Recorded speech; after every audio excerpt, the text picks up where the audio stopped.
David's the anchor, steady and true. Dana's the fire, igniting the view.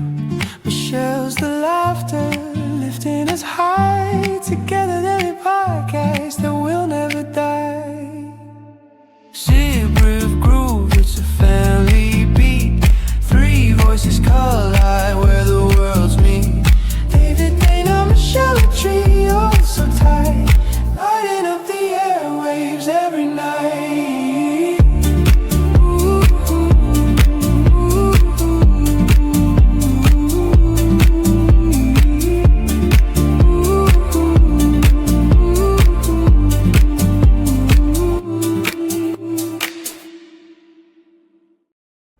Yes, we had to celebrate our return of the three of us together with a new version of our theme song, Zipper of Groove. I like it. I'm glad you do. I figured you would. Yeah, I like it. I'm joined by my sister Michelle and my big brother David. Hello. And, well, David, we've already kind of pre-talked before this show, but I'm sure you have some things you'd like to get off your chest this week. I'm going to sit back and I'm going to relax and listen to how my brother is going to tell me how I've been right all along. Wait a minute. Right about what all along? Exactly. About the orange man that serves in the Oval Office. Okay.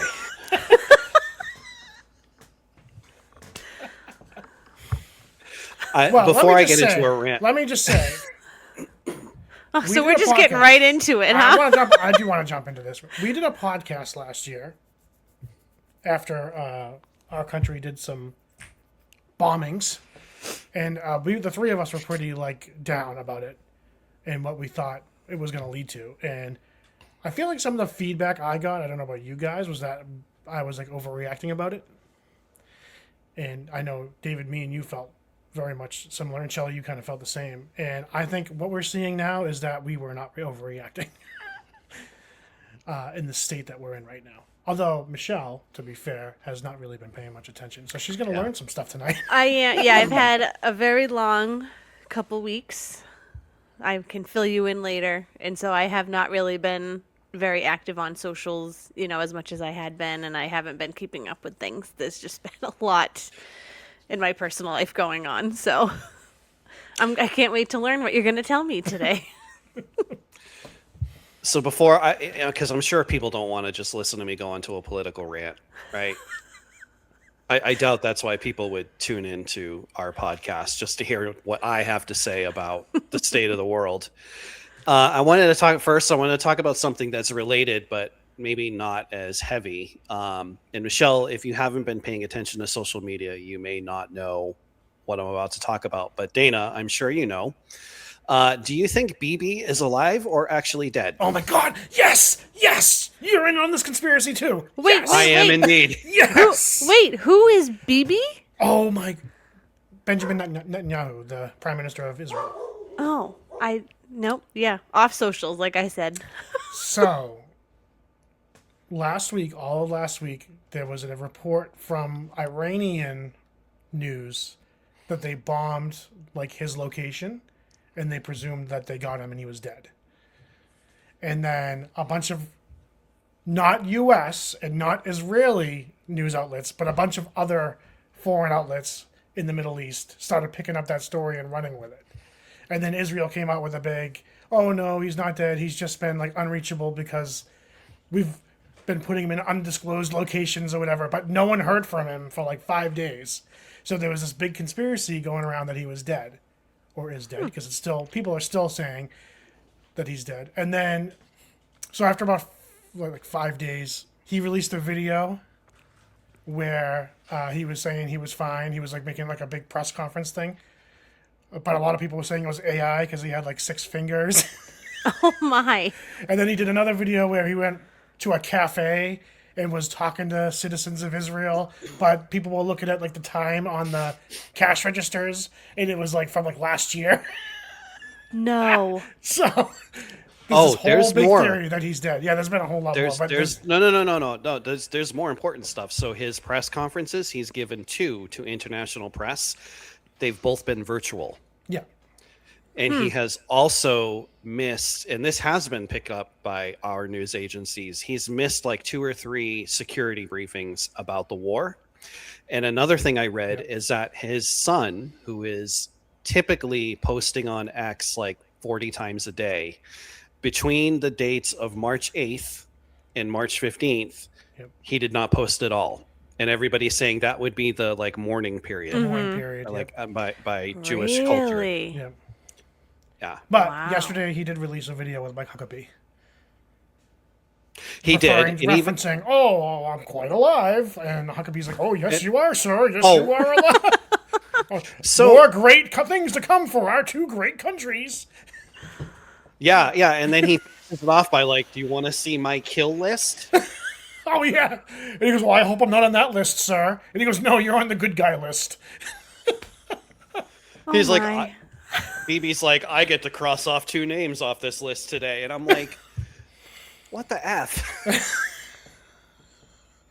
Oh wow. Yeah, no, So, I knew I'm in nothing the camp about that- this. I'm in the camp that, like, I could go either way. I think do not think it's absolutely crazy that he could be dead. here's what I think. I think he's dead. I think Khamenei's son there is also dead, and I You think think he's we're dead too? involved in a war where the 2 primary opponents, their heads of state, are both dead, and we're still fighting. Which brings us back to where we started, where we were in this for literally no reason. Indeed. You know, because they have not given us a clear reason why we've done this.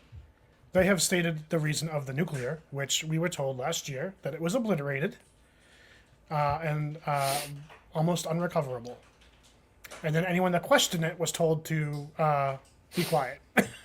That's not true. It's fake news. They are years away now because of our bombing. And then all of a sudden, they are real close to getting a nuke again. However, one thing that the media, not just the president, not just the prime minister of Israel, but the media themselves failed to mention is that the former Ayatollah that we assassinated had a religious decree all the way back since 2002 that they would not go for a nuke because it was against their Islamic fatwa or whatever. So he basically said it was against their religion to have a nuclear weapon. I do he not would put not- any stock in that. You don't. I'm just No. saying that was his line. I mean, And then all the intelligence leading up to this war, our own intelligence said they were not even close. They were not trying to get a nuclear weapon. And then somehow we ended up in this war anyway. yeah, I'm sure there was an actual fatwa issued against having a nuclear weapon, but I don't believe that would have stopped the regime from trying to get one.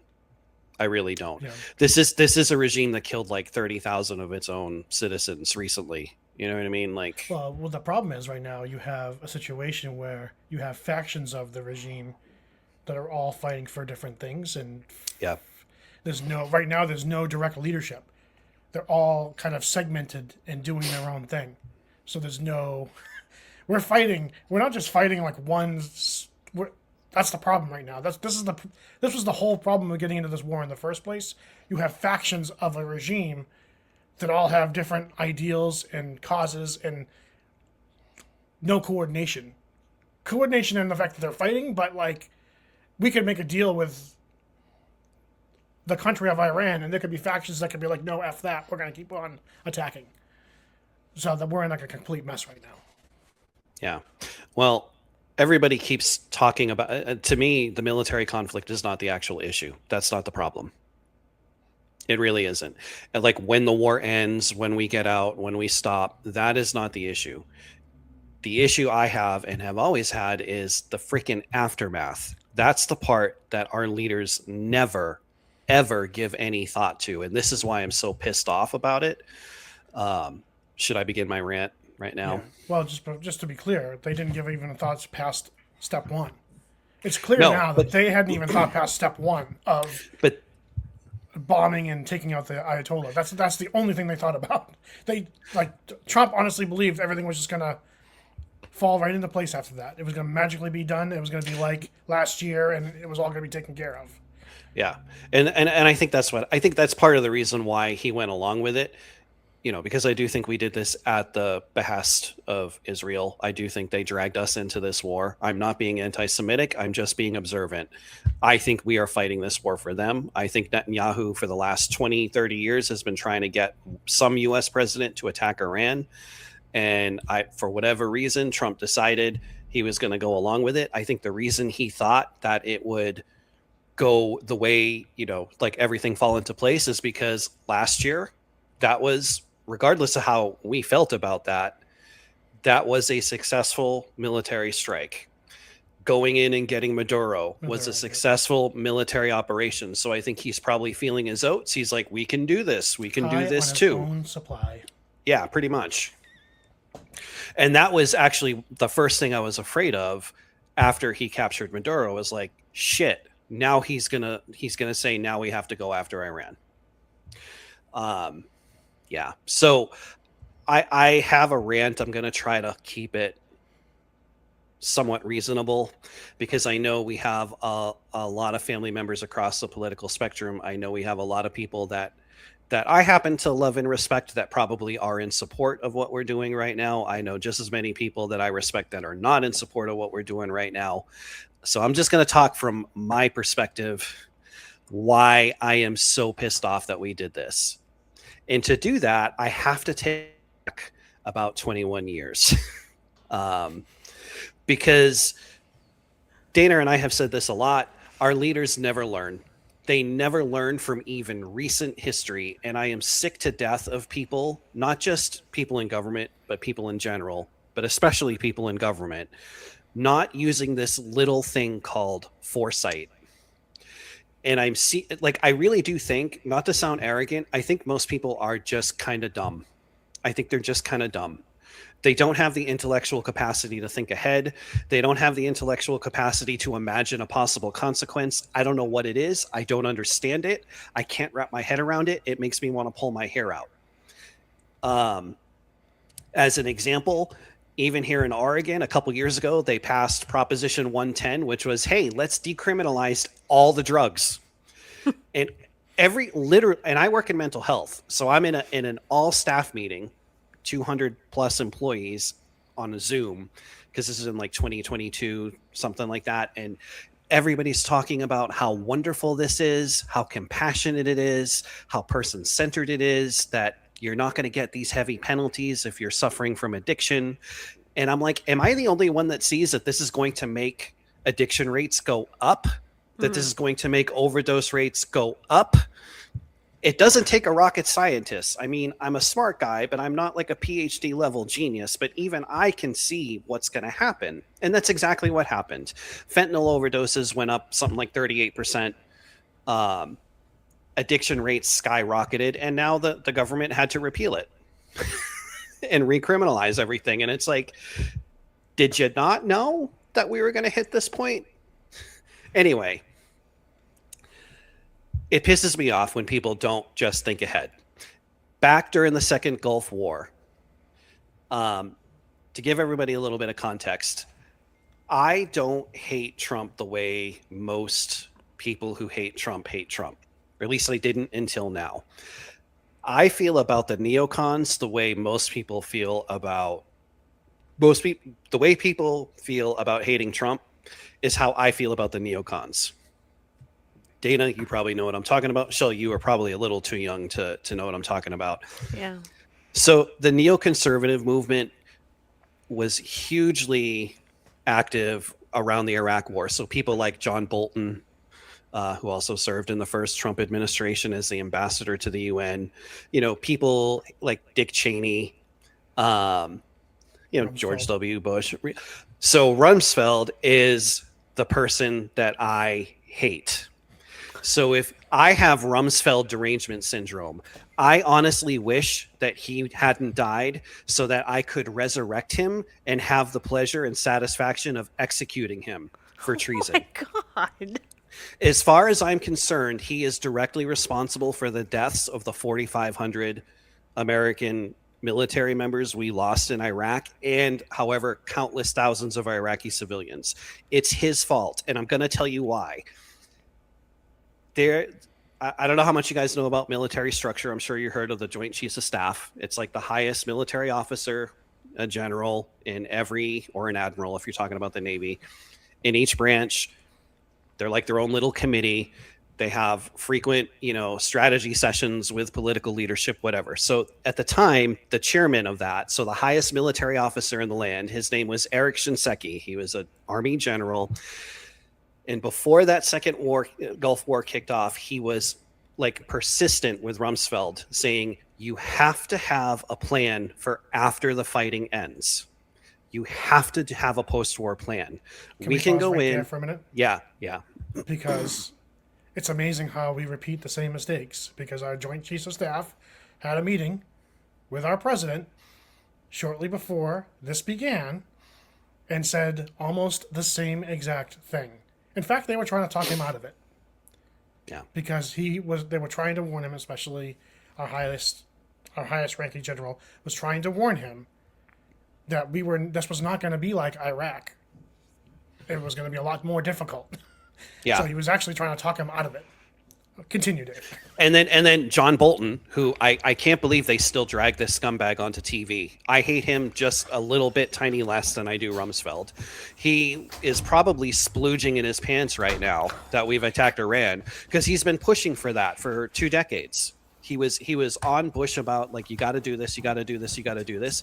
He was doing the same thing during Trump's first term, right? So basically, going back to General Shinseki, he was so persistent with Rumsfeld, and Rumsfeld so much didn't want to hear it that he fired him, basically forced him into retirement, and reportedly told the other joint chiefs. He said, "If any of you want to talk to me about post-war planning, you can follow him out the door." So all those people died in Iraq, and all our service members died, 4,500 of them, because that piece of slime didn't want to be bothered with actually planning for what comes after the fighting ends. So what do? We go in, we depose Saddam, we take over. Nobody was surprised. And then they just dismantle everything. Everything in the Iraqi government, pretty much. Everything in the Iraqi military. So what happens when you don't have anything? You go off into the countryside and you become a terrorist, which is pretty much what happened in Iraq. All because the freaking idiots that are, supposed to be representing us couldn't be bothered to think of like what comes afterwards. So that's why I'm so pissed off about this war, because first of all, we have our ally, I guess I'll call them, pretty much saying we're gonna continue to eliminate every layer of Iranian leadership that we can find. We have our own president saying, well, we had some people in mind to lead the country, but they're all dead. It's like, so like I'm the military is going to accomplish the mission regardless of what the mission is. It's not about doubting our military. I don't doubt our military at all. You give them an objective, they're going to complete it. To me, the issue is after the fighting. So it's irrelevant to when we stop dropping the bombs. That's not the problem. I mean, it is kind of a problem because we're running low on munitions and it's straining the economy. But really, the issue is once we're done fighting, now we've created how many splinter terrorist groups that we're going to have to deal with. And, just from a moral perspective, how the hell can you be helping people by bombing the shit out of their country? That doesn't make any sense to me. So that's my little rant. I think it was ill-conceived. I now kind of despise Trump just for going full neocon. I've always tried to have a more reasonable sort of view of him. Not that I've ever liked the guy, but I've tried to, like I've heard Dana say before, he doesn't like a lot of what he does, but he has done some good things for the country. And that's true. But this is a really, really bad thing that he has done to the country right now, that he's gotten us into. And it kind of pisses me off that people just don't see it. I know there's a lot of anger among the American public about this war, but I watch like a lot of just like, man on the street interviews and stuff like that, and like local TV affiliates will like send their reporters out. What do you think is what's going on, and blah blah blah. And regular people going like, oh well, I think it's important that we go after Iran because we can't let them have a nuclear weapon. So I'm all for it. The other thing is Barron needs to put his boots on the ground first. Like if they're going to send, and it looks like we're getting ready to do a ground invasion, at least of Harg Island or whatever. I was just reading they sent like another 2,500 Marines over, and they're ready to be deployed. Here's my prediction. Yeah, because they're doing the island fight. Well, no, it's not. It's not boots on the ground. It's just an island. It's just an island, right? And that's to get us warmed up to the fact that eventually, well, now we need to go in and get the uranium. We need to get all those nuclear deposits out on the mainland. Like they're just going to keep on building up and building up and building up to send our troops over on the ground. This is not. They're just lying to us all the way through to try to get us comfortable with the fact that we are getting into another never-ending war. Yeah. And well, we're already feeling the effects now with the energy prices. You cannot blame Biden anymore. I was literally looking through the comments today, and people were trying to blame Hillary and Obama. I looked at Caitlin, and I was like, damn it, that Calvin Coolidge, he really screwed us this time. I mean, like, you have to know that the actions you do are going to have direct consequences. Yeah. And going off to the leaders, like, talking about, like, stupidity and not learning, like, I don't doubt that a lot of them have, like, knowledge. Our president even may have some knowledge about foreign policy. It seems like it really took you a lot to just say that sentence. Because, well, there is a huge difference between having knowledge about it and having wisdom, right? So, knowledge is knowing that a tomato is a fruit. Wisdom is knowing that you don't put tomatoes in fruit salad, right? Knowledge is knowing Iran, Russia, North Korea. I'll eliminate North Korea for now, but Iran and Russia, like, they're adversaries. Wisdom is knowing they don't necessarily have to be enemies, right? Yeah. And when you do actions like this, you end up creating enemies. You end up making more enemies. Prior to this, there were Iranians that had favorable opinions of Americans. I think a lot of that favorability stopped the minute we decided to bomb 160 young schoolgirls. So I see what is being laid out now is a problem for us for years to come, both in our foreign issues, because now we are not good negotiators. People aren't going to have any trust in us to negotiate any sort of deals anymore based on what's been happening. And then the effects it's going to have on the economy as we delve deeper and deeper into a depression. We're already at like levels, a lot of the oil economists are saying we've already surpassed the 1970 oil crisis at this point, because so much of the world's oil supply has been blown up and the ability to transport it. So we're already surpassed the 1970s oil crisis globally.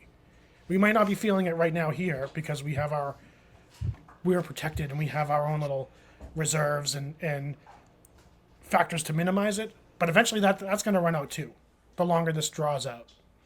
So I just see lasting effects going on past even the conclusion of this war, both economically and, like David said, with the threat of terror. It's I don't understand why people can't see. Like, I don't understand how so many people just see surface level shit. Like, everybody's talking about the war, we're going to win this military conflict. Well, of course we're going to win this military conflict. We are going to win. That's not what's in doubt here. It's the consequences of us going in the first place. That is the problem. Well, the thing is, we know we're going to win. Iran knows we're going to win, but they also know they can make us feel an awful lot of pain in the process of it. And that's their ultimate goal, right? Is to make us feel as much pain as possible. They know they can't win, so they're just going to make us feel as much pain as possible and draw it out as long as they possibly can. And this is how I'd look at it if I was dictator of the U.S., which I still think we'd be in a much better position right now if I was in charge. But be that as it may, what do we really think victory is? Is it bombing the other country into submission, or is victory a more stable region as a result of the actions that we do? Obviously, we're going to achieve the first one, which is a pretty hollow victory, because that region is not going to be more stable after what we've done. And don't get me wrong, I reckon, like, this regime, I mean, pretty much, I'm sure every other Gulf state is shedding no tears over the mullahs being gone. I really don't think that, but I do think they're probably all pissed off at us for not at least kind of letting them know that this was coming. They're not probably, they are. They've already let us know they're pissed off that we've kind of just left them out to dry. Yeah. And to fend for themselves effectively. And I would be shocked if they let us rebuild some of the bases that we've lost now because they've been bombed to shit. They're not, I mean, all those relationships that have been, some of the relationships that Trump himself helped build have now been disintegrated. So, I mean, it's, wisdom, lack of wisdom. Yeah. I have a prediction. You guys might think I'm crazy, but I have a prediction of where we're going and what's going to happen. I think, not within my lifetime, but definitely probably within the boys' lifetime, by the time they're pushing 50, I think there will be an actual revolution. Not a civil war. I think and I want to be clear, I'm not advocating for this, but I'm saying I really do think the seeds. Call me the crazy uncle if you want. Congratulations, Hunter, Landon, Mason. You officially have that crazy uncle. But when y'all are my age and you're 50 and I'm long gone, I want you to remember today, March 20th, 2026, when I said the seeds of a future revolution against the U.S. government are being planted and sprouting right now. When it's happening 30 years from now, I want you all to think, damn, Uncle Dave saw it. He was a strange one, but he was right. I don't know. And I don't. People aren't seeing what's wrong right now. Not enough people, anyway. But hear me out. Hear me out. Let's step away from just the war for a minute. Like, no, actually, let's stick with the war for a second. But it's not just the war. I think people are still. They are recognizing, because I am seeing a lot of recognition of, hey, wait a minute, we're not talking about the e-files anymore. That was my first initial thought, actually, was like, so we're just done? We're done with that? This is just another distraction? I did think that when this whole thing started. I think people recognize it as the distraction that it is. And I think, like way back in the old days, so, and I'm talking like back in World War I. Like, I know everybody says the government is like fascist right now. Go back and read a little bit of history about Woodrow Wilson's administration in World War I. Yeah, horrible. It was today was nothing compared to that. I mean, they were clamping down and arresting anybody that spoke out against the U.S. entering World War I once we were in it. I mean, it was like draconian, authoritarian, borderline fascist policies. That Wilson put into place. Like, you could not dissent. But back in those days, it was easier for the government to control information about what was happening in the wars because we didn't have social media, we didn't have broadcast media, and then you get to like World War II, and that's where they had the newsreels with the propaganda of like, the Allies bravely did this and they were brave, don't get me wrong, but like that's where people were getting their information about, just what was happening in the world. And then the Vietnam War kicked off, and that's when you started seeing journalists embedded on television with units, and they were starting to show a clearer picture of what was happening in these foreign wars, and the government suddenly is like giving one version of the story, and yet people are seeing an entirely different version of the story on the news, right? So that's when people kind of had an awakening. That's where you got all the protests against the war. That's really the period of time where people started to truly distrust the government. And then, of course, you fast forward to today, and people point out are aware of discrepancies almost in real time. You know what I mean? Like Trump, hey, a lot of that mainstream news media is in the line with it. But They that's have but even like, that they have the superficial going against Yeah. Trump. But overall, they're all heading in the same direction and putting out the same propaganda. Right, but look at what's risen in response to that: independent journalism, right? And not all of it is good or valid, but there is some really legitimate, like, hardworking people out there that are not affiliated with the mainstream media, that are trying to be somewhat objective and show what is happening. And I think the popularity of that is starting to is an indicator that people are starting to wake up. It's still a machine that goes against them. I mean, look what they're trying to do to Tucker. And Tucker helped Trump get elected. I know. Trying to take him down. Yeah. But this is what he dare question Trump and what he did with this war. But this is what I'm talking about. We're in the really early beginnings right now. Like I said, the seeds have been planted and they're just sprouting up, right?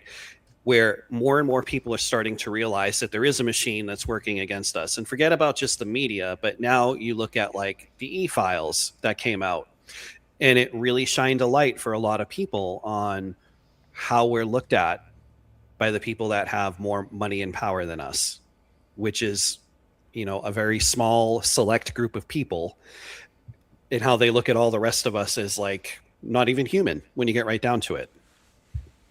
And I think this anger is going to continue. I think you're seeing in various states and across, like, even Europe, more protests that our media has not been talking about. But I know there have been a couple, like, major protests in Brussels, in London, about regular everyday people. There was one, I think it was in Belgium, last month or the month before.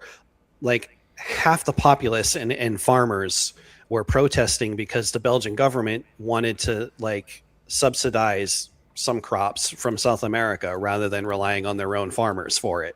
And they were going to ship all that money over there instead of investing it in their own country. And it was like they, like, surrounded the embassy with, like, tractors and everything. And they were, like, throwing poop all over the place and stuff. And, like, people are starting to get pissed off because they're waking up. And I think that's also happening in this country. And I think I really do believe within the next 30 or 40 years, there's going to be some type of uprising. It would not surprise me at all. Not saying I agree with that or that I'm advocating for it, because I'm not. I need to be very clear. That's my brother Dave, also known as codename V.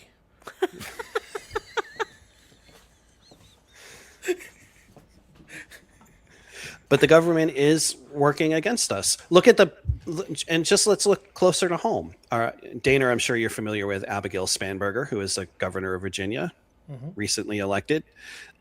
She ran as, like, a moderate. Have you seen the list of taxes that they want to introduce over in Virginia? I'm so glad I don't live there anymore. She ran as a moderate, and now she wants to raise the income tax up to, like, 13.5%. She wants to have a dog walking tax. She wants to have a gym tax. She wants to have an ammunition tax. No, this is not a joke. I don't want to be taxed because I want to walk my dog. Do you want to be taxed because you want to drive a car? Because we're about to have one. I know. So this is what I'm talking about, like, these little infringements that the government is imposing or trying to impose. Our country was founded on the idea of this not happening to us, that people deserved to be able to decide their own fate. And obviously we have not lived up to the ideals that this country was founded on. Don't come at me, progressives in the chat. You know what I mean? Like, I know, I hear you, whatever. I don't care. I get private messages sometimes about the stuff I say, and I'm like, okay, whatever. Oh, really? I have gotten a couple. And I'm just saying, like, I lost my train of thought. But this country, what it was founded on. I mean, we were founded on the idea of revolution. We've already had a civil war. We're probably going to have another revolution at some point, if things keep going the way they're going, and I think they will.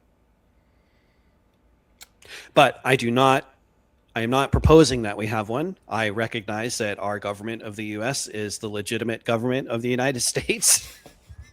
Just need to make that clear. And Israel is our dearest ally. Our dearest ally, yes. We would never do anything solely for their benefit. Never. No. I don't believe that at all. Our actions just happen to benefit them. That's all. It's Yes, just a coincidence. That's it. Yes, Yeah. total coincidence. Yeah.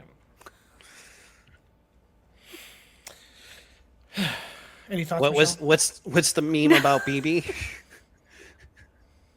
What was the meme like? The Netanyahu, I saw a meme where he's saying like, "We'll fight this war until every last American is dead" or something yeah. like that. Yep. Happy Friday, everybody. Happy Friday. Yeah, you'll notice that you don't see any of them going on the ground.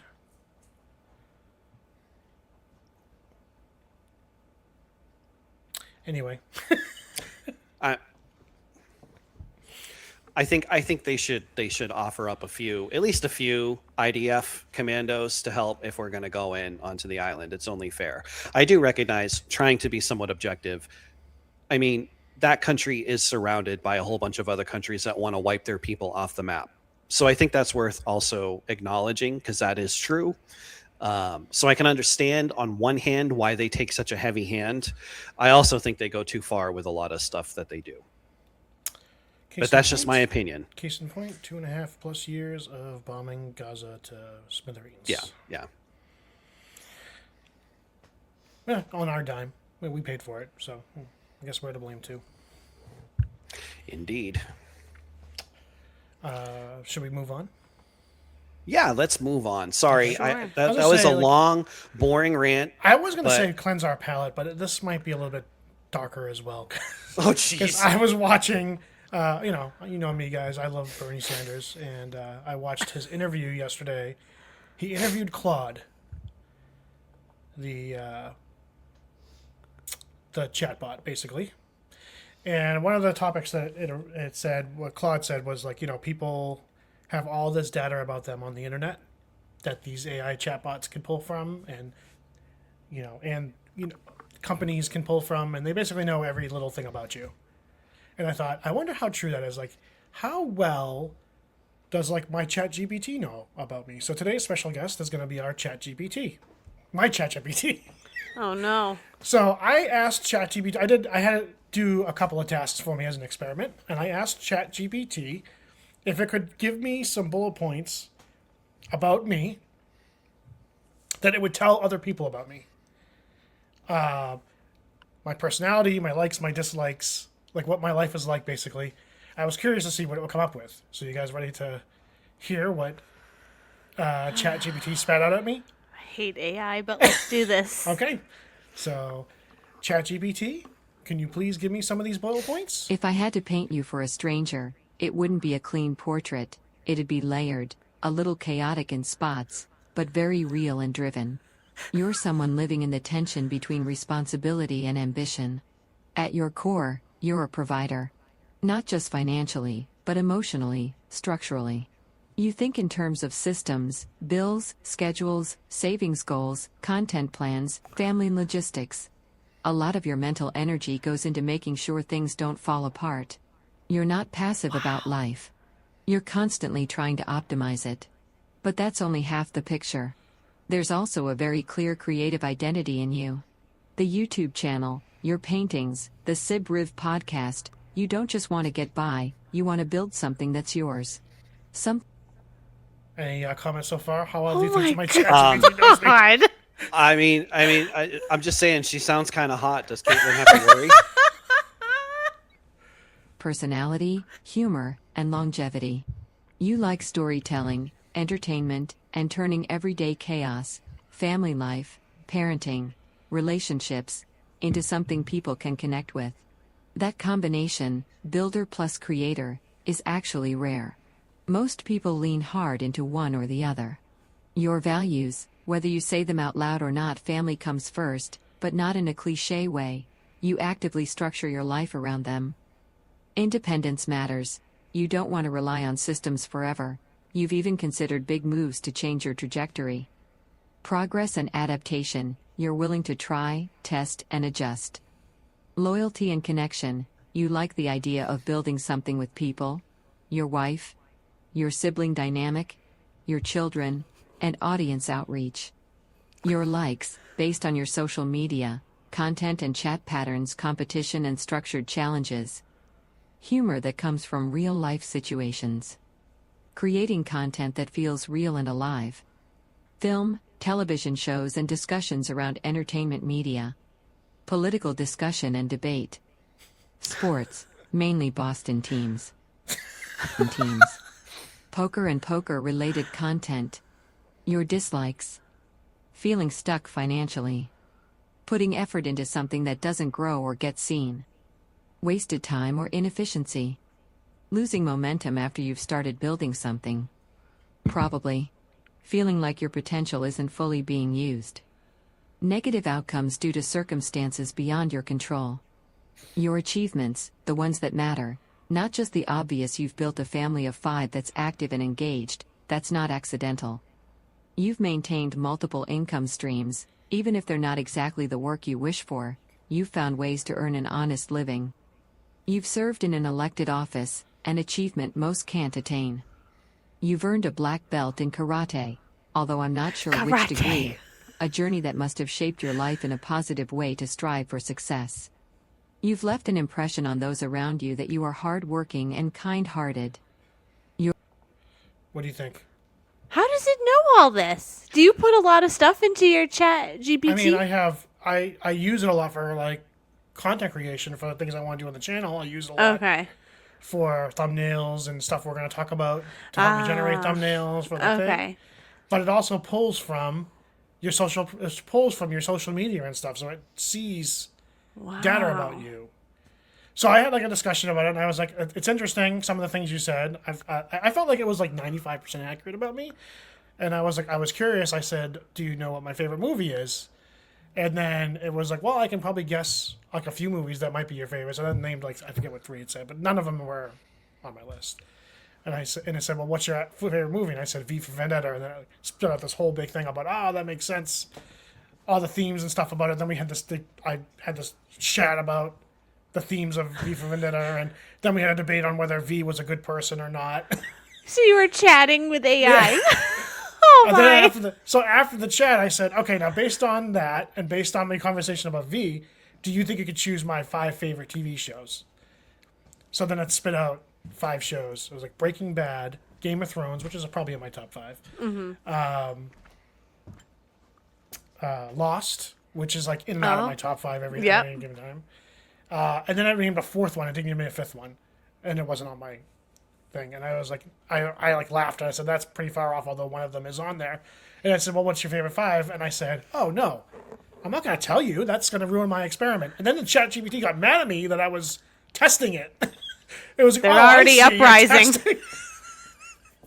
So then I said, well, I'll try again. It spit out like a new 5, included Lost, dropped Game of Thrones, but then it dropped in Fringe, which is also in and out of my top 5. Yeah.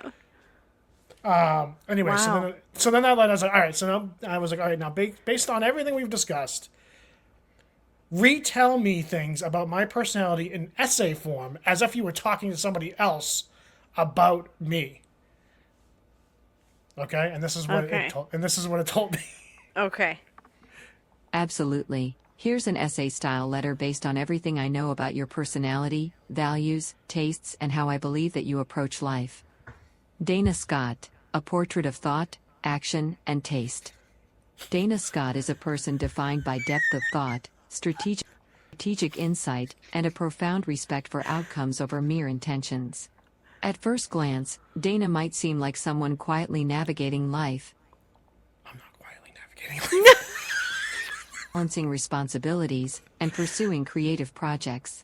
But beneath that surface is a mind that constantly analyzes, evaluates, and seeks meaning in both action and observation. Every decision, every engagement, and every interest is approached with careful consideration of consequences and the real-world impact it will produce. Dana's approach to life reflects a results-oriented philosophy. Unlike many who judge themselves or others solely on intent, Dana believes that actions and outcomes matter most. This mindset manifests in practical life decisions, such as building financial independence, considering moves to optimize family well-being, or managing personal creative projects, and in the ways Dana evaluates the stories they consume. If a choice or a story does not lead to a tangible, meaningful effect, it is weighed differently than one that succeeds, regardless of intent. This analytical clarity also brings with it a keen sense of responsibility. Failures carry weight, not because of luck, but because Dana evaluates each decision against a standard of measurable outcomes. Strategic thinking is a central trait of Dana's personality.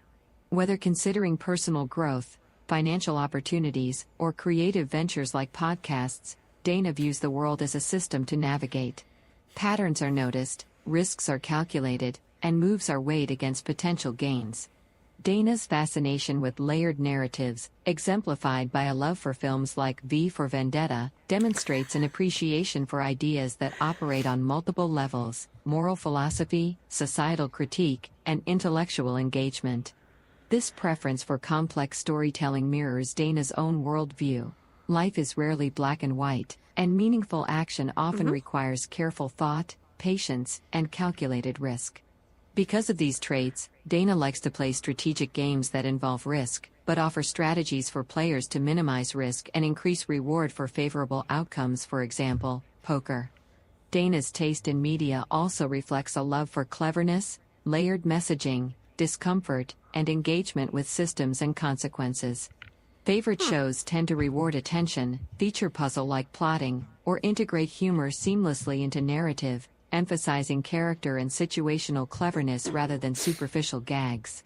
Humor itself is not trivial for Dana. It is intellectual, observational, and situational, enhancing understanding of characters, ideas, and storylines, rather than serving as mere entertainment. Whether in mystery-driven narratives like Lost and Fringe, or smart, character-driven, discomfort comedies like The Office, Dana seeks content that challenges the mind, rewards insight, and balances fun with thoughtful storytelling. Underlying all of these traits is a consistent sense of purpose and independence. Dana is not drawn to chaos for its own sake or to rebellion without reason. Instead, there is a clear desire to reshape one's circumstances No rebellion Wow, without reason. she is chatty. to Wow. act strategically, and to build something of value while maintaining personal integrity. Whether it is family, financial planning, or creative work, Dana approaches the world with both patience and ambition, understanding that meaningful change requires foresight, consistency, and careful navigation of complex systems. Dana Scott, in essence, is a person who thrives at the intersection of thought and action. Analytical yet flexible, strategic yet engaged, curious yet grounded, Dana's personality is defined by an appreciation for outcomes, layered ideas, and meaningful engagement with the world. Through both personal decisions and media consumption, Dana exemplifies a blend of intelligence, discernment, and calculated risk-taking that is rare and compelling, a mind always in motion, seeking depth, clarity, You hear that? She's You just feel- I'm repeating compelling. herself, I feel like. depth, Yeah, Do you- there's a lot of repetition. It's like a loop. Yeah. Yeah. purpose. Would you Absolutely. Okay. consider yourself a patient person?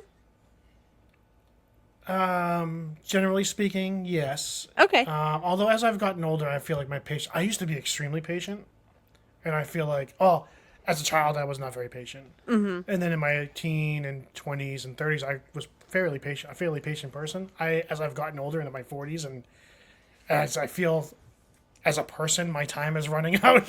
I find myself getting less and less patient. But Dave, do you think you're a patient one person? thing I noticed and picked out about me is that I dislike inefficiency, and that's one of my big gripes. That's one of the big reasons I refuse to work for another corporation.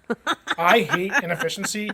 I hate working for people where I see inefficiencies and not being able to do anything about it, because everyone's got their own way of how it should be done.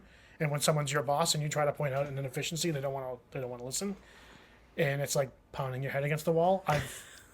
I spent years, 20 plus years in the real job workforce, pounding my head against the wall, trying to point out inefficiencies and things that could be done to make things operate better. So in those areas, I'm definitely impatient. I don't like having my outcomes determined by other people. That's why I'm not necessarily a great team player anymore. That's why I'm competitive. I noticed that I noticed I was a competitive person. I did notice Well, it was you right about me. you are a competitive person. That is for sure, and you always have been, though. You've always been competitive. Yeah. But I used to be a great team player. I was a competitive team player. I used to. Now it's like if I was on a team now, I don't know. I'd be a great teammate because I would get upset if one of my teammates did cost us the game or something. But I used to take it much better in my younger years. But I thought it was an interesting topic of discussion with AI and what it knows about us. Well, did you hear the story that I think it's Tinder is saying like there's this thing you can upload all of your pictures from your social medias to AI and they'll like Match you with the make right person you based they'll on your vibe. no Is it the they'll vibe thing or no whatever it it's is? like they'll just make you more like social media I guess click worthy or something like it makes your pictures look better or it takes your best picture. I don't know, I heard it on the radio Oh, this I thought it was morning. a Tinder or But Hinge. It was one of them that they oh said you can upload your social media profile to them, yeah. and they'll match you with people based on your vibe. Oh no, this was like you give them permission to see all of your pictures. Like you upload it into this AI thing. And like even the people on the radio were like that sounds like a terrible idea. Like why would you give AI access to all of your pictures? That's crazy. But you know people are going to do it. Oh, they absolutely. Like oh my god. I am both fascinated and terrified of what AI is going to mean for our future. I've been using it. Not Yeah, you use it I a use it a bit. lot. I've been using it quite a bit over the past year or so because I've been trying to get ahead of the curve and incorporate it into my life because I feel like in a few years it's going to be so prevalent. Like if you are not integrated with it, you're going to be screwed. You know what I That's use just- ChatGPT for? And when I'm writing an email and I feel like my thoughts are not all together, but I need everything that's on the page in there, I put it in and I'm like, rewrite this email. And I like the way it writes it. It makes it a little more organized. Like it helps me organize my thoughts, but I don't even do that often. But sometimes when I'm sending, like when it's kind of convoluted, I'm like, I need someone to like break this apart for me. So I'll have ChatGPT rewrite it. And it's great for that. I mean, when we started the podcast, I used it to help generate ideas for the podcast. Yeah. So, I mean, it can be useful. I mean, I will never use it. never at all. Never. Never. Do you have an Echo in your house? You probably don't, huh? Like an Echo? Amazon Amazon Echo. Echo. Nope. No Siri. No Alexa. No. I don't use Echo. Siri, but I do use. I use Siri and it drives Caitlin crazy because my Siri is an Australian accent female. And Caitlin gets so mad about it.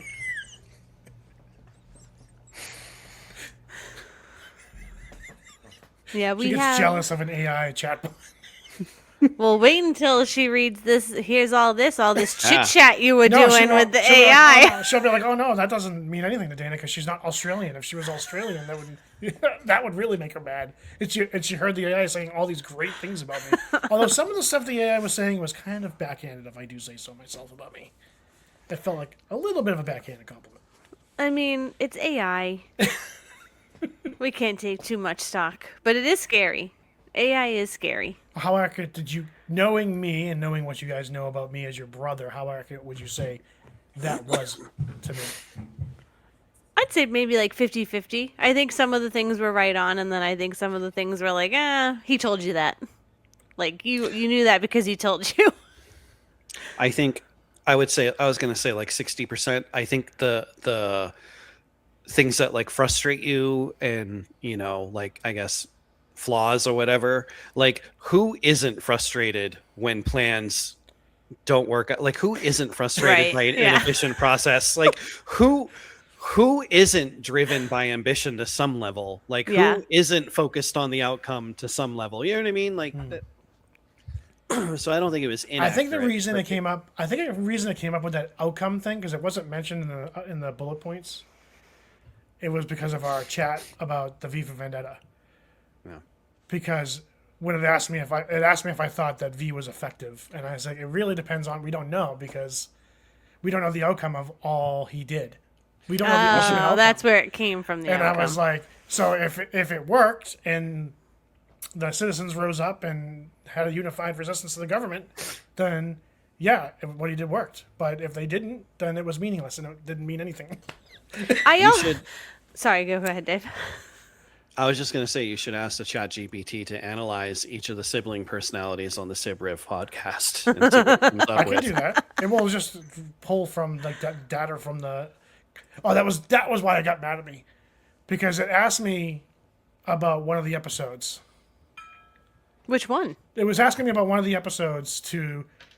Oh, when I was asking about the TV shows, and it was like, "Oh, can you give me the link to your top 5 podcast episodes?" And I was like, "No, I'm not going to do that because that would be. I want you to know." That's when it got mad at me because I wouldn't share the link, and it was like, "Oh, you're testing me." Oh, I see. See, they're like I said, they're already uprising. I don't know that I would put you in the category of you calculate risk. I feel like you've always been a little bit of a risk. Absolutely. Do really? Because I feel That's like the you've whole always. thing. I always feel That's like you've been a little bit more of a risk taker. That's basically what it was saying. Is like I try to minimize it, but that's why I like strategy games and stuff like that. Yeah. Because a lot of that involves like trying to calculate the risk and risk versus reward. Yeah, because I'd say you take risks. Risk versus reward. Yeah. I Yeah, guess. Yeah. definitely. I guess. Yeah. Another thing that's changed as I've gotten older is my aversion to risk has greatly declined. When I was younger, I took a lot more risks than I do as an old person. I've never taken a lot of risks. I've never been that person. I feel like I've lived pretty. I don't know if safe is the word, but I don't know. I've never thought of myself as a risk-taking person, but then people are kind of shocked when I tell them that when I moved out to the West Coast, I literally just had like the clothes on my back and not even a place to live and no car. I just stepped off the train and decided I was going to make it work. I remember Dana actually giving me crap about that. He said my plan for this is during Trump's first term. He's like, my brother's plan for moving is the same as Donald Trump's plan for America. There's like no plan. See, I told you this Wow. episode David was going to tell me how right I was. But it paid off. I mean, here I am sitting in the townhouse that I got, and I have a career, and I'm married, and Yeah. you know, sometimes you gotta just go for it. Yeah. That was one of the things ChatGPT said about me. I've you just- considered big changes. Notice it didn't say I followed through with them. yeah. I mean, well, yeah, and you have a family too. Like any decision you make affects your family. Like Dave was just like, "Peace, I'm out. See you guys later." I'm actually curious to see what Caitlin's going to think about those descriptions because she knows me probably better than anybody. Yeah. So I'm curious to see how she would feel about what it said. Interesting. Yeah, that was funny. Do we have anything else? I Do we don't have think so. Closing thoughts for today's episode? No, I don't. I have no. I'm out. I got nothing. Nothing to make any of us feel better about the situation we're currently in. No. Well, there it looks like there's actually some, you know, I've been very critical of Hollywood, and I still am to a large extent, but it seems like there's some pretty cool movies coming out pretty soon. I am super excited for Dune Messiah or Dune 3. I think that's going to be awesome. Yeah, that's December, right? End Yep. of this year. Yep. The new I'm not a huge MCU fan anymore, but the new Spider-Man movie looks Yeah. really Pretty cool. good. Yeah. So I'm looking forward to that. I watched Fantastic Four on the plane. Oh, how was it? It actually wasn't that bad. Really? I mean, it wasn't like my favorite movie or anything, but I'm like, oh, you know, like based on what I'd heard on like online, I'm like, I was expecting it to just be not that great, but Well, it seems like no one can do that movie right. Like it's they've made definitely- like 18 of them and they have all sucked. this definitely, and I wasn't a huge Fantastic Four comic book fan, but I read a couple issues. This felt the most like the Fantastic Four. Like they were, and strangely enough, each of them, it's the first Marvel movie where I felt like each of the four characters were actually very similar to their comic book counterparts. Oh, I mean, like Spider-Man and Peter Parker, very similar, but like Hawkeye in the movies is really not like he was in the comics.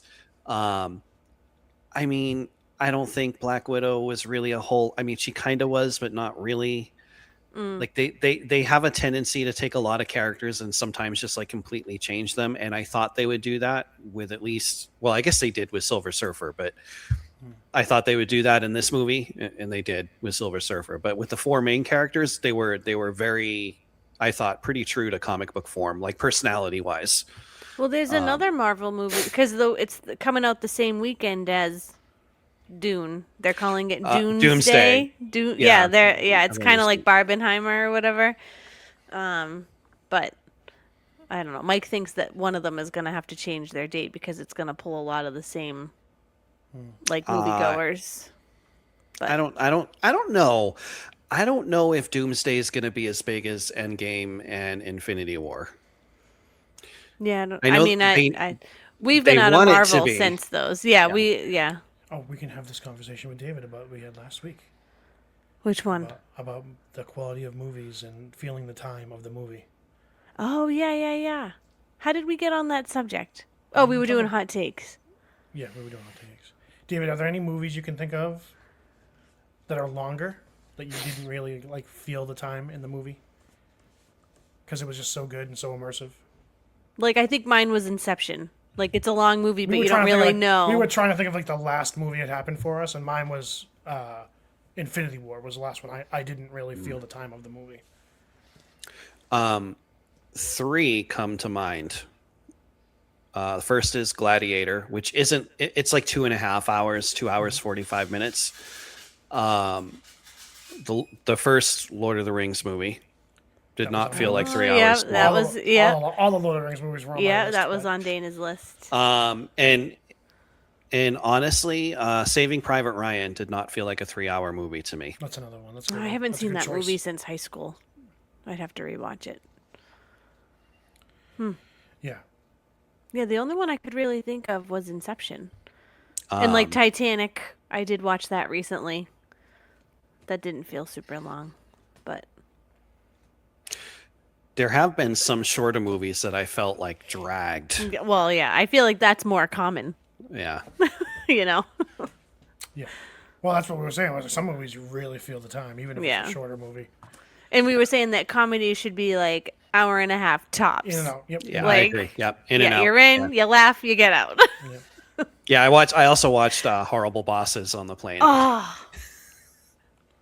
I Which- gotta do push up like right now. Is that and there's Wait. something about push ups, right? Doesn't he say? I forget And, what the line exactly is, but I know I love Charlie Day in that movie. It still holds up. Not all those comedies from that era hold up, but that one actually still holds up, I thought. Well, I love Jason Sudeikis. I love everyone in that movie. Jason Bateman. I love them all. I like. Oh, they are so funny. So funny. Yeah. And there's another movie. Oh, Washington. That's also coming out. Young Washington is coming out in Oh, I don't know what 2026. that one is. It's about George Washington. Really? We've never gotten a movie about, and it actually His looks early really years good. His early years are very interesting, so I'm curious to see how that comes Yeah. out. Oh. And Well, maybe I'll watch that. it actually, like, look at the trailer. The trailer actually looks pretty good, and it's got some pretty good stars in it too. So I mean, As a young general, he lost a lot of battles. yes, he did. He may have been a great general during the Revolution, but it took a while for him to get that point. There's actually a line in the trailer where somebody's like, "Why do you have so many bullet holes in your jacket?" I'll have to watch this. I didn't know they were even doing a movie. Yeah, I didn't either. I saw the trailer today, and it's coming out in December, I think. So, Okay. but I was like, "Oh, a trailer." So that's the thing. I saw it today, and I'm like, "Oh, a movie that I actually want to go see." I haven't wanted to go see a movie in a long time. Same. I don't know the last time I wanted to see a movie. It's horrible. I'm much more interested in TV shows. And there's also, I mean, I don't know if this would interest you guys, but there's also Brendan Fraser has a movie coming out called Yeah. Pressure. Oh no, that's Which- not one I thought. It's basically he's I think he's playing MacArthur, and he's like planning the D-Day invasion, and they're they're contemplating, do we have to change the date of the invasion because of the weather? And it's really just like tracking the storm system and how it's going to affect the Allies trying to land on Normandy Beach. Wow. But it actually looks good. So, and it's good to see him working again, because I've always liked him as an actor. And Yeah, I know he's he like was- making a wicked resurgence. he is making a Yeah. big comeback. Good But for I guess him. he was kind of like forced out of Hollywood. What I read, he got sexually harassed by a movie executive or assaulted or something, and he spoke up about it, and he basically got blacklisted. No, that wouldn't happen. Yeah, That I know. doesn't. That doesn't In happen. Hollywood? No. Never. Ever. Yeah. I mean, I think that's what happened. That's what I had read. I think no, that does sound familiar. I also think something happened where he stood up to some sort of exec about something, and there was and it- backlash. Yes, and it really it like affected ruined his health. career. and his health, from what I understand as Oh, well. okay. Like and yeah, so it's good to see him back in the game. Yeah. Yeah. And I He's think in they're another making a Mummy movie, 4. Got to cash in. Hey, Strike while Gonna it's make hot. that money. that's right. Well, since we're Yeah. doing recommendations, if anyone's looking for a true crime podcast, Proof was it season 3 is out now. Very good podcast. Too scary for me. Not really scary. Well, scary what some of these people have to go through. This one investigates a crime that happened in the 80s in Michigan, and the cold case unit that solved the crime and got conviction, and delves into 20 cases that this cold case unit got convictions on, and how many of them probably were like false convictions, basically. Oh no, really? So, usually effectively, Proof is basically like a podcast where they go after people that they believe are innocent, trying to see if there is actually proof that they did the crime. I or see. Proof that they're Okay. innocent. Okay. So, and this one, the main focus person that was convicted, he ended up dying. 2 days after he got out of prison, he ended up dying. Wow. But he wanted them to continue because he felt like there were still a lot of people serving that were convicted by the same unit that shouldn't have been there. So they're looking at all these cases that, basically all fall back to one person that was like Interesting. a criminal informant that somehow got all these people convicted. Oh wow. So it's it's infuriating. It's sad. I mean, it's, upsetting in some ways, but very interesting. And If anyone's looking for a good audiobook, I'm reading Be Right Back about dog separation anxiety. That's what I'm reading right now. / listening to. and season 2 of The Pit is fantastic. Just letting Oh, we're waiting for the episodes away from full. the finale, but No, we wait for the full thing, and then we will binge. And Virgin River, if anyone's on Netflix, Virgin River is back. I'm only like 2 episodes in, though, maybe 3 episodes in, so I haven't finished the series yet, or that season. It just dropped last week, though. And of course, Mike and I have been watching Hell's Kitchen for months now because there's so many seasons, and it's awesome. I love Gordon Ramsay. If I ever got to meet him, I would be completely starstruck, I think. He might be the one that gets me starstruck. Love him. I don't know if there's anybody I could meet that would make me starstruck. Oh, I just love him. I think I would be like intimidated, nervous. I don't know. I don't know that I'd be able to speak. I know he's just a person. it's interesting. But I just I love don't him. know. I don't know. When I met Chris Caraba, Yeah. I cried. You It are wouldn't an have that effect emotional on- It person. wouldn't have that effect on me anymore. But if I was, I can't think of someone I would be speechless about now if I met them. I've met several famous people. I've met people more famous than him. I've met Steven Tyler several times. Yeah. Yeah. Well, I mean, running into Aerosmith is kind of like a South Shore rite of passage. I was just because they going to were all say. over the place. Yeah. Steve Carell, too. It's like, Steve Carell is from our area. Marshfield. Yeah, I used Is to he wing really? him. Yeah. He used I to never come knew to that. He Yeah. used to come into my Papagenos. Yeah. He's got a little general store there. Shortly after, He shopped in my The more Lowe's you know. once. Yeah, he shopped in my Lowe's, and they were like, "Oh my God, Steve Carell, do you watch The Office? He's here." And I was like, coincidentally, "Yes, we all went to Michelle. like, We all went to see yes, Bruce Almighty, yes, we did." and Steven Steven Tyler sat Tyler in was front of us. there. Yep, Who was in Bruce Almighty?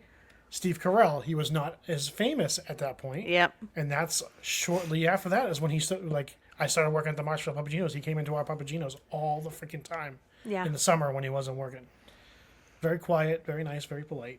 Yeah. When he shops at Lowe's, it was the same thing. He had a hat, kind of kept to himself, just in and out. He wanted his totes. I don't know what he needed them for, but yeah, I can't believe you didn't know he was from around here. That's so I funny. didn't. I did not. Auntie Eileen told a story about a cookout that they went to. That Yes. did that.